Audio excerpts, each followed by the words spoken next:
Hallo und herzlich willkommen auf meinem Kanal. Heute gibt es wieder 5 Bücher aus 5 Genres. Das ist das letzte Mal ganz gut angekommen und ich habe uns mal ein bisschen was zusammengestellt, was vielleicht auch tendenziell mit der Jahreszeit korrespondiert. Fangen wir an. Erstes Genre heute ist ein Krimi. Und zwar ist das von Daniel E. Palou, Mord zur Apfelblüte. Das ist ein zweiter Teil um den Kommissario Berlotti. Der erste Teil, den habe ich auch gelesen, das ist Tod im alten Land. Beide Teile lassen sich natürlich auch unabhängig voneinander lesen.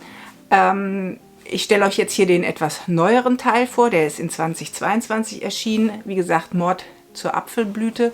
Und es ist ein Fall, der um einen Mord geht, der in einem religiösen Milieu spielt und letztendlich aber zu einer sehr dunklen Zeit der ehemaligen DDR führt. Berlotti ist ein ganz fantastischer Kommissar. Er ist fragend, er struggelt mit sich, ist aber kein Klischee-Kommissar im Sinne von Alkoholiker, sondern er muss mit seinen beiden alternden Eltern italienischer Herkunft umgehen, mit einer Mutter, die streng katholisch ist und selbst hat er auch den Schicksalsschlag in der Familie, dass seine Schwester als Kind verschwunden ist und man da auch immer noch nichts drüber weiß. Also es ist ein recht komplexer Krimi eigentlich, der sich aber trotzdem sehr leicht lesen lässt, sehr sympathische Figuren, spannend bis zum Schluss und spielt hier in Deutschland. Also es ist wirklich eine sehr empfehlenswerte Serie. Ihr könnt schon mit dem zweiten Teil einsteigen. Ich meine, ein dritter ist auch aktuell in der Planung und kann ich sehr empfehlen.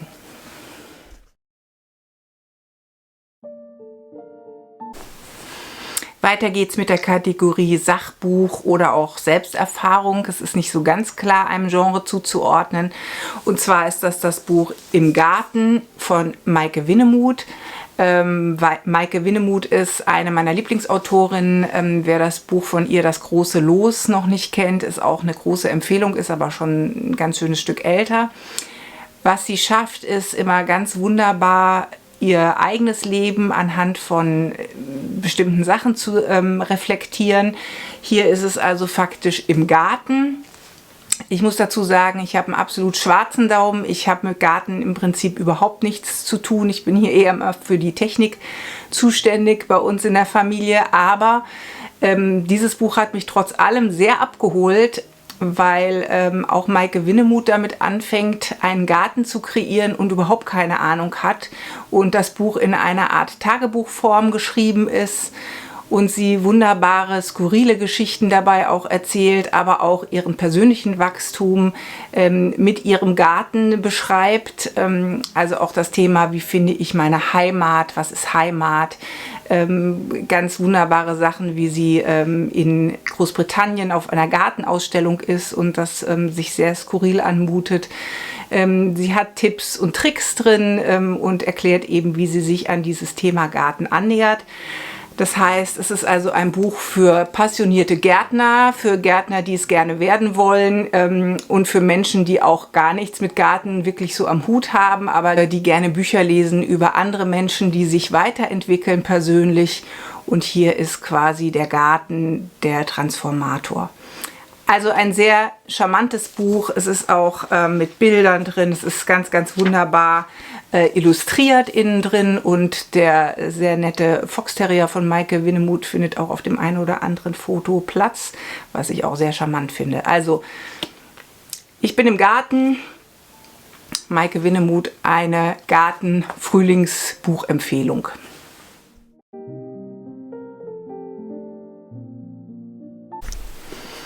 Weiter geht's mit einem Buch, was auch in das Genre Selbsterfahrung und auch tendenziell so ein bisschen Sachbuch geht. Und zwar ist das ein Buch, das heißt Unser Hof in der Bretagne von Regine Rompa.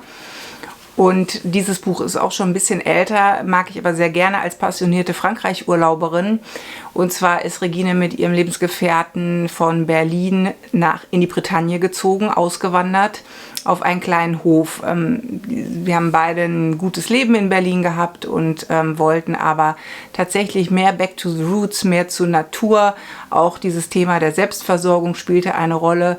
Und dann haben sie diesen Schritt gewagt, sind in die Bretagne, in ein altes kleines Bauernhaus gezogen mit einer ganz alten, netten Nachbarin nebendran.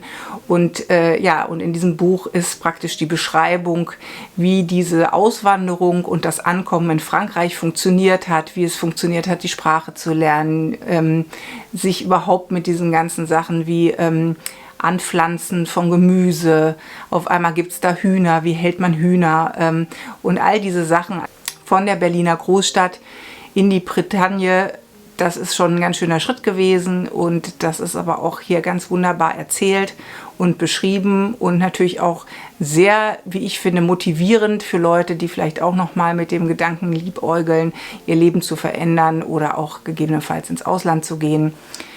Mein Hof in der Bretagne, auch eine große Empfehlung.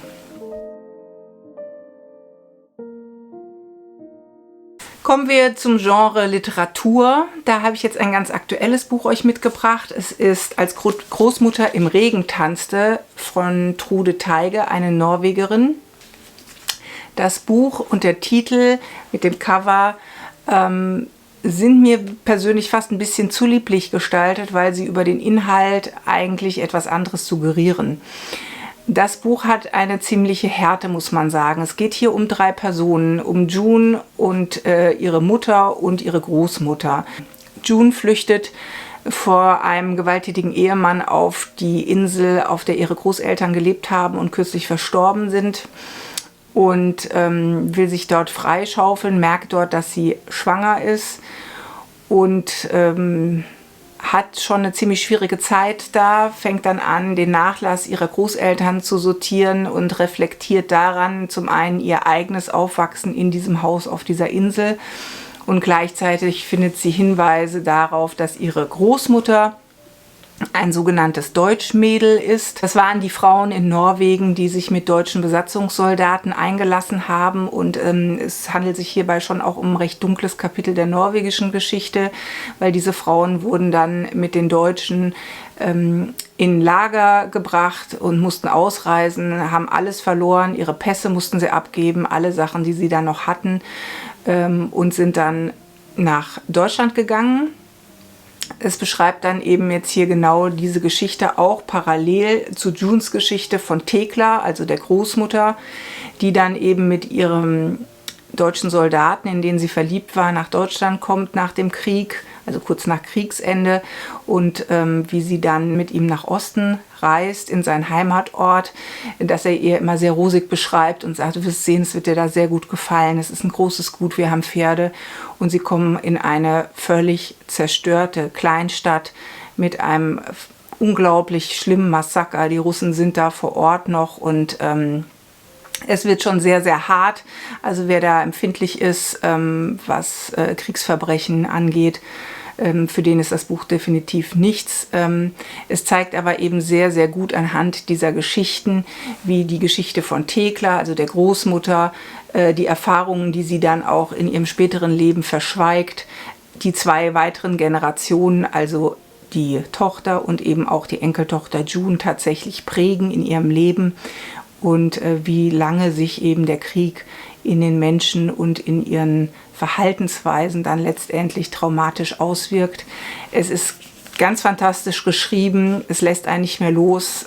Große Empfehlung, aber eben kein leichtes Thema und bei weitem kein ich sitze am Meeresarm und schaue in die Weite. Es ist deutlich härter, aber auch recht versöhnlich zum Schluss und ja, große Empfehlung.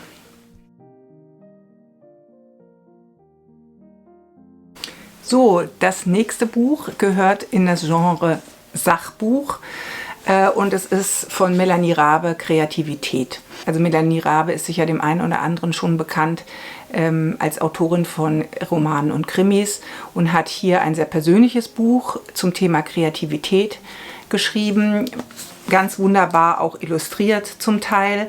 Es ist eigentlich fast eine Art Arbeitsbuch, also so empfinde ich es zumindest für mich. Es behandelt die Kreativität von einer etwas anderen Warte und das mag ich sehr gerne. Also man hat ja oft den Denkanstoß, dass man schon kreativ zur Welt kommen muss, um kreativ sein zu dürfen. Und es wird einem durch die Schule, wo dann Kunst beispielsweise bewertet wird oder Musik, nicht unbedingt leichter gemacht. Kreativität ist aber hier so zu verstehen, dass jeder Mensch das kreative Potenzial in sich trägt. Und welche Möglichkeiten und Methoden man benutzen kann, um stärker an diese Kreativität zu kommen und diese auch auszuleben, wird in dem Buch sehr schön beschrieben. Es wird auch natürlich darüber gesprochen, wie es ist, wenn man Kreativität zum Geldverdienen benutzt, also seinen Job praktisch damit macht oder wenn man frei ist in seiner Kreativität, beziehungsweise ob es da tatsächlich einen Unterschied gibt. Es gibt wirklich viele, viele Tipps und Tricks und eben einen sehr persönlichen Einblick in Melanie Raves Weg, in ihre eigene Kreativität. Und es ist sehr, sehr motivierend, dieses Buch, und kann ich jedem wirklich ans Herz legen. Vielleicht auch, wenn man auf der Suche ist nach einem neuen Hobby oder eventuell auch noch mal wieder Sachen ausprobieren möchte, an die man sich erinnert, in denen man sich glücklich gefühlt hat, wo man jünger war als Kind oder Jugendlicher und vielleicht da wieder andocken möchte, weil es doch eine große Kraft in jedem Menschen ist, dieses Thema der Kreativität und wie man die dann im Prinzip wieder etwas befeuern kann. Kreativität von Melanie Rave ist, meine ich, 2020 bereits erschienen. Ja, ich hoffe, es hat euch wieder gefallen. Die 5 Bücher verlinke ich euch natürlich in der Beschreibung und dann sehen wir uns im nächsten Video wieder. Bis dahin!